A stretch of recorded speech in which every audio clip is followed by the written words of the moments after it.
কালীরহাটে ত্রিকোণ প্রেমে চুক্তির দাবি, স্বামীর বদলে ক্ষতিপূরণ ৫ লক্ষ। ত্রিকোণ প্রেমের জেরে চাঞ্চল্য ছড়ালো ধূপগুড়ির কালীরহাট এলাকায়। বিবাহিত এক যুবক মোবাইল আলাপে সম্পর্কে জড়িয়ে পড়েন ময়নাগুড়ির এক গৃহবধূর সঙ্গে। পরে ওই মহিলাকে নিজের বাড়িতে এনে রাখেন। প্রথম পক্ষের স্ত্রীর সম্মতিতে কিছুদিন একই ছাদের তলায় থাকার পর শুরু হয় অশান্তি। এরপর যুবক আলাদা ভাড়া বাড়িতে ওই গৃহবধূকে নিয়ে বসবাস শুরু করেন। তবে হঠাৎ করেই যুবক নিখোঁজ। খোঁজ না পেয়ে দ্বিতীয় পক্ষের স্ত্রী হাজির হন মূল বাড়িতে। দাবি, ও যদি না ফেরে আমাকে ৫ লক্ষ টাকা ক্ষতিপূরণ দিক। স্থানীয়দের ভিড়, পরিবারের অস্বীকার, সব মিলিয়ে গোটা কালীরহাট এখন উত্তাল এই চাঞ্চল্যকর ত্রিকোণ প্রেম নিয়ে। কি নাম তোমার? কেন আসো বাড়িতে? কেন আসি? আমার স্বামীকে 3 দিন থেকে পাওয়া যাচ্ছে না। কবে বিয়ে হয়েছিল তোমাদের?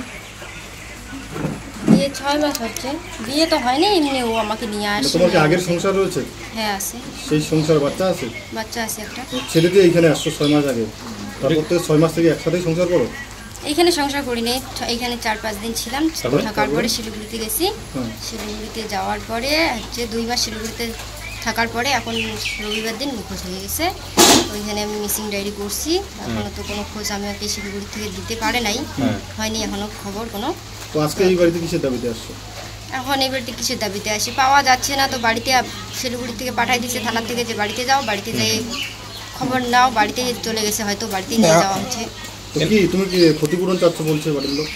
ক্ষতিপূরণের কথা এখন আমি বলিনি, ঠিক আছে? ছেলেটা যেহেতু এখন নাই, স্বামী আর কি, তো নাই, ও আসুক, ও কি বলে, তারপরে ও যদি আমাকে না রাখে, আগের সংসার নিয়ে থাকবে, তাহলে ভালো কথা। তো আমার জীবনটা তো শেষ না, আমার আগের স্বামীও তো আর নিবে না, বাবার বাড়িতেও আর জায়গা পাবো না। আমার জীবনটা যেহেতু শেষ, তো ওইটারই আর কি ক্ষতিপূরণ। মানে যদি স্বামী যদি না মেনে না নেয়, এখন যদি সংসার করতে না চায়, তুমি চলে যাবো? তাহলে চলে যাবো, মানে ক্ষতিপূরণের বিনিময়ে চলে যাবো? চলে যাবো, আমার ডিমান্ড দিবে, চলে যাবো আমার কাছে। কত টাকা নেবেন তোমার?